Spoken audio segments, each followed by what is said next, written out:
The past 7 years, ever since the Great Depression began in America, our nation has been in complete disarray. Our economy lies in shambles, with consumer goods in the high 60%, and a high risk of inflation isn't helping. In addition, our current military government, one that took power from a democratically elected president, hasn't been able to gain the trust of the people, with stability and war support both under 20%. And if you think that's the end of our troubles, you would be wrong, as corruption is infesting our nation from the lower all the way to the upper classes of society. This has only made the government's job of fixing our issues so much harder. Still, we are at least trying to heal our economy by focusing our time and effort on it. And this is mostly done by trying to kickstart our businesses to improve our markets. But we are also copying the Americans and expanding our infrastructure network across our country. But before any significant changes could be noticed, the political crisis halted all progress. The military government had promised an election in 1937, but as we itch ever so closer, Agustín Pedro Justo has decided to suspend them in order to stay in power. Naturally, this didn't go well with the people who had expected an election, and so nationwide protests erupted. It was the left-leaning parties who took advantage of the situation and started garnering support around the country against the government. Especially outside of Buenos Aires and in Cordoba, where protesters have forced out the local military and police. They would continue to spread, and while some social democrats are advocating for a peaceful and diplomatic solution, a bloody revolution is inevitable. The Marxists, anarchists and posadists are already preparing for it and spreading the word of revolution. So far it is the anarchists all the way south in Patagonia who have been the most successful, as they have even been able to free the hero of anarchists, Simon Radowitzki, from prison. And while the military government is trying their best to calm down the protesters, we anarchists are continuing to spread our word and preparing for the imminent civil war. All the way down south in Ushuaia, far away from the military government, we are establishing our headquarters, and from there we can secure all of Patagonia and start to radicalize the masses against the government. But we can't fight a revolution with only land and people, we need weapons as well.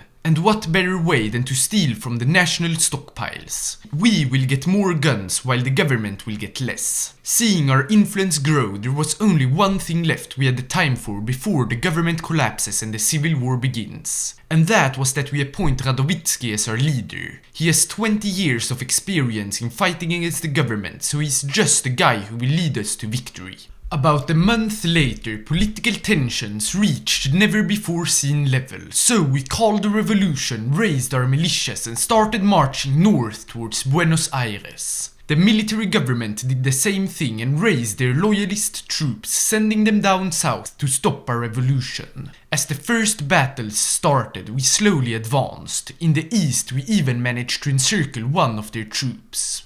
However, with the navy firmly under the government's control, they have launched an invasion of central Patagonia and the city of Trelew. Fortunately, it doesn't have any significant port infrastructure, so once our militias arrived, we could immediately start destroying their 3 divisions. The first few days, we successfully split one of their divisions and managed to crush it. But then, while the Battle of Trelew started, news arrived from the north. The military had couped the government, and as a reaction, communists rose up in central eastern Argentina. While we technically are allies right now, as we are both fighting the government, we are still at war with each other, so they too must be crushed to free the Argentinian people. Returning to the naval invasion, it was easily crushed, and we could send back the troops north. While the invasion was a failure, it has made a dent in our stockpile, so after having expanded the capabilities of our militias, we have started to try to steal equipment from our enemy. If it is successful or not, we don't know, but we are still encouraging everyone to take up arms against the government and the communists, who unlike us have made big gains, capturing Cordoba and Santiago del Estero.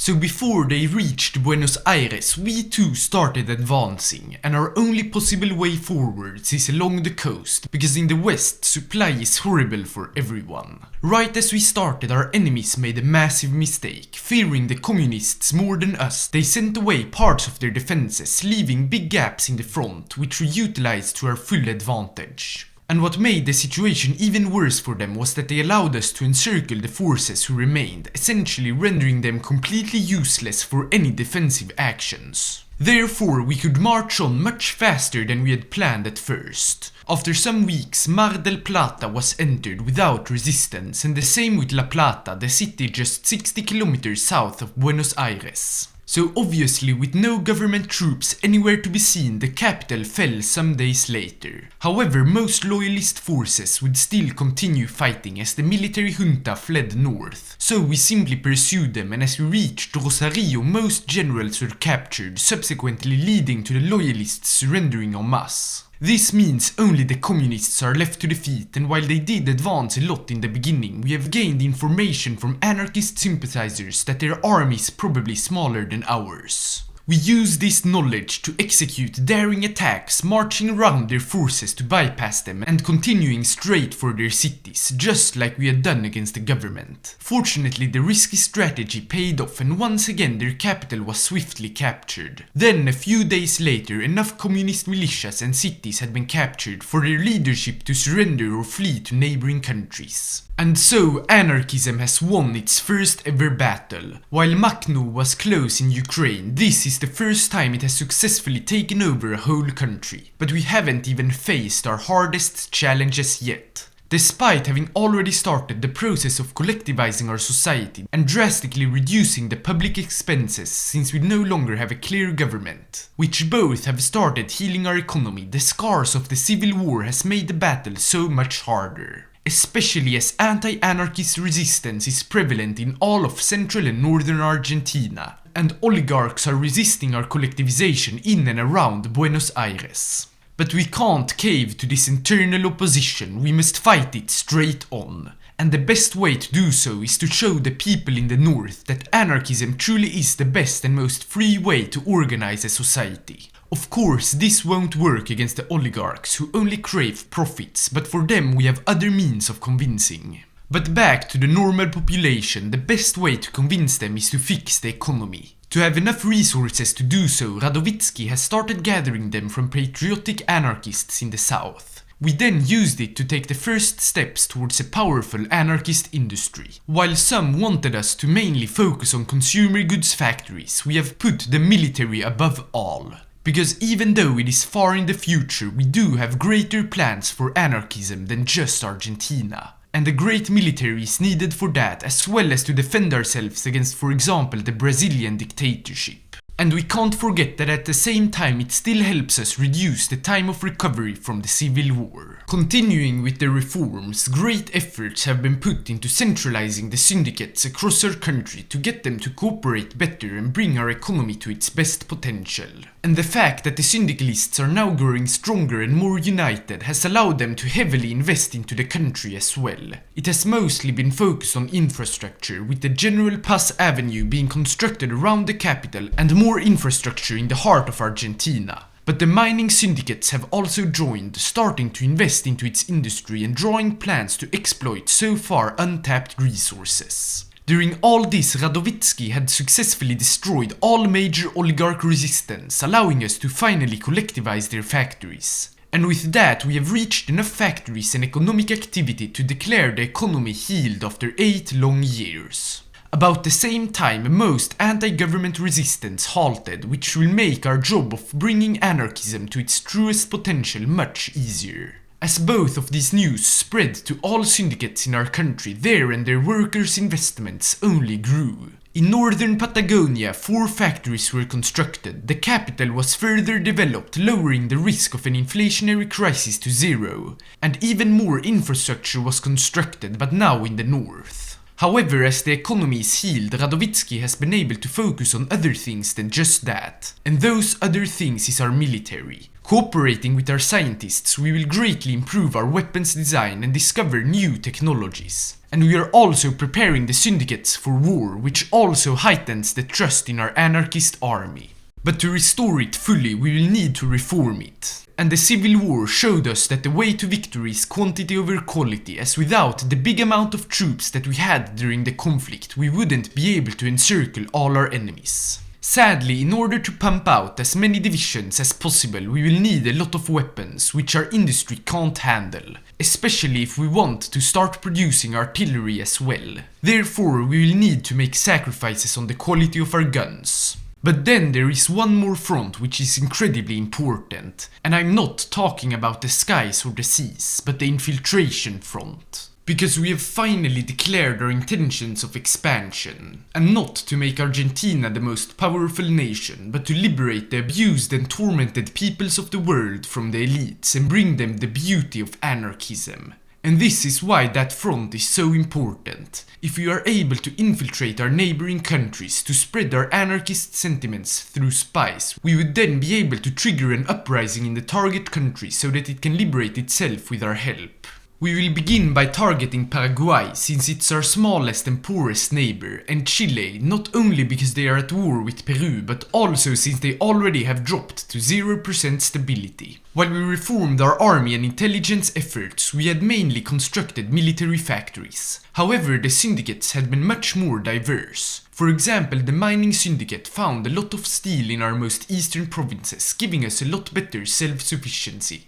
And those who had developed northern Patagonia had continued down south, almost bringing it to the same industrial level as in the north. Due to all this, the collectivization of our society has been further strengthened. Some months later, with our army having reached more than 500,000 men and a world war having started, we feel ready to start spread anarchism. And we will start with Chile, who have had a difficult time invading Peru. We are also the most prepared for them as we have equipped all our infantry with artillery and trained 3 mountaineer divisions. So we triggered the uprising and intervened immediately. Due to the narrowness of Chile, the Chilean anarchist militias who rose up could split their invasion of Peru and their capital from each other, rendering the process of liberation so much easier. And it was around their capital where we started. Since the fascist government hadn't expected the uprising, only a single garrison was defending the city, allowing us to march around it to encircle it. That was what happened, and so only 8 days after the uprising, Santiago was liberated. But then to completely end the fascist resistance, we first captured the city they had left in the north, then turned south, and once we broke through their defenses in Linares, they all capitulated.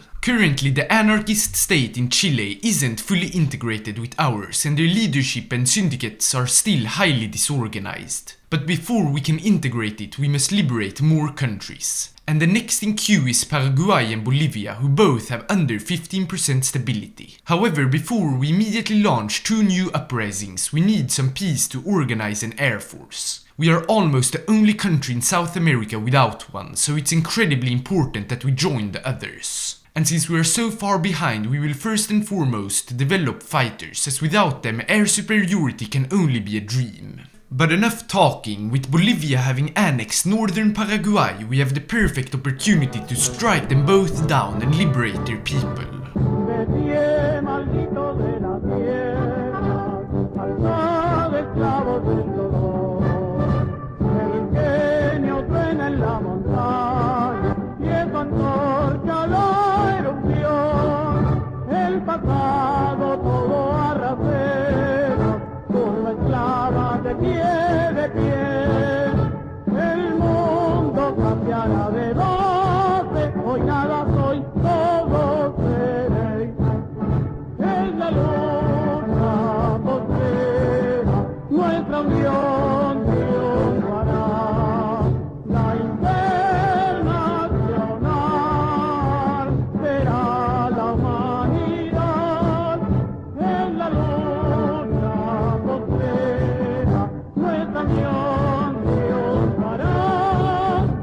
After 2 more successful rebellions and liberations, it is time to annex the temporary and unorganized anarchist states into our territories to truly grant them the freedom and prosperity, as well as destroying all borders between us. Fortunately, the annexation was quick and seamless, and while they haven't been fully cored, as there is still, for example, Bolivian nationalists resisting us, we will soon begin the work to fully integrate them. During the war, we had continued the creation of our air force. The expansion of the University of Buenos Aires helped a lot, as talented people from all across our territories could help out in the research of better engines and airframes. We had also started training air crews with aircrafts captured during the wars. Our syndicates had also started investing into both our railways and the production of motorized, since both are needed to supply our troops. Just after the end of 1941, our fighter aircrafts entered production and our army had also reached over 1 million deployed men and women. And so we are ready to expand the realm of anarchism once again. However, this time it will be harder as we can only incite rebellions in Peru and not Brazil nor Uruguay. So if we want to liberate their populations and create a world without borders, we will need to conquer them the traditional way. And we will, but first Peru.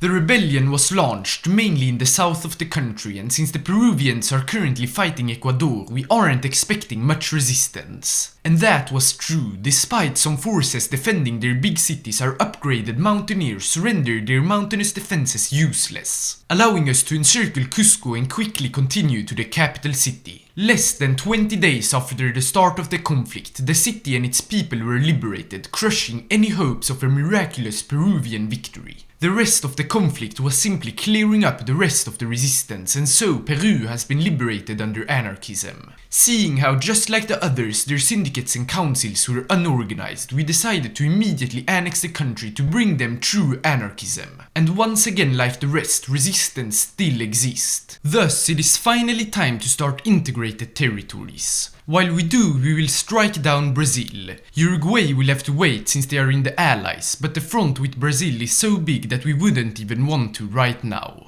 Due to the absolutely horrendous supply in the Amazon, our main attack was located in the south, also where most of their cities are located. Since they weren't prepared, our forces could enter Rio Grande do Sul without any fighting, and despite our infantry being slow, we rushed towards the sea. The plan is to make just like in the Civil War, and we have more troops, so encirclements are highly possible. The first major one occurred after our mountaineers reached the Atlantic, cutting off the city of Porto Alegre. While some divisions managed to flee using its port, the rest, about 30,000 men, were all killed or captured. So with Rio Grande do Sul almost fully captured, we will turn north. The first goal is to secure the 4 supply hubs around Parana, which will then allow us to stage an attack on Sao Paulo. With our overwhelming amount of troops, it didn't take long to break through and start marching around the Brazilian divisions stupid enough to hold to the last man. For example, as we entered Florianopolis, 4 divisions were encircled. Despite some reinforcements filling in the gaps, losing divisions left and right only allowed us to defeat their defenses once again, and this time it was a far greater breakthrough which allowed our forces to capture Sao Paulo and even continue from there all the way to Rio de Janeiro.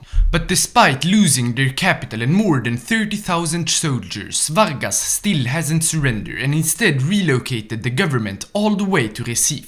While it is far away, our navy, which has grown significantly after capturing the Chilean and Peruvian navies, will make it a lot easier to reach. The preparations only took a month, during which we continued attacking the Brazilians, so as the naval invasion was launched, there weren't many garrisons defending their ports, allowing us to land in them all, including our main target, Recife. The following weeks, we advanced all along the front as the Brazilian army completely collapsed, and once enough cities were captured, their government capitulated and we have liberated the most populous nation in South America. But this is just the beginning, as we are currently preparing to fight even bigger foes. And for this we need more than just infantry, so our military syndicates have started developing and producing motorized rocket artillery and mechanized infantry. While we wait for them to finish development, we will liberate our neighbors who aren't allied with any major countries, such as Ecuador, the oil-rich nation of Venezuela, and the Republic of Cayenne. Unfortunately, the latter joined the Allies, and so we found ourselves at war with them without any units on the Uruguay border. Fortunately though, we could quickly send down troops as well as take over British Guyana and some Dutch islands before too many Allied forces arrived. But just then an anarchist rebellion started in Colombia, whose government is allied with the Soviets. This means we are now at war with 2 major alliances. But who cares, this won't stop us from spreading anarchism to all of America.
After a mighty blitz all the way from Colombia to Canada, one that surprised everyone, all of America, both south and north, is united under anarchism. Yes, there are still some islands that haven't been freed, and yes, we are still at war with most of the old world, but we can't afford to expand anymore. We will still try to topple the great powers from the inside, something which is possible now that we have shown that anarchism isn't some unreasonable ideology. But direct warfare is over. Having spread freedom to more than 300 million people is more than a success. So, thanks so much for watching and see you in the next video.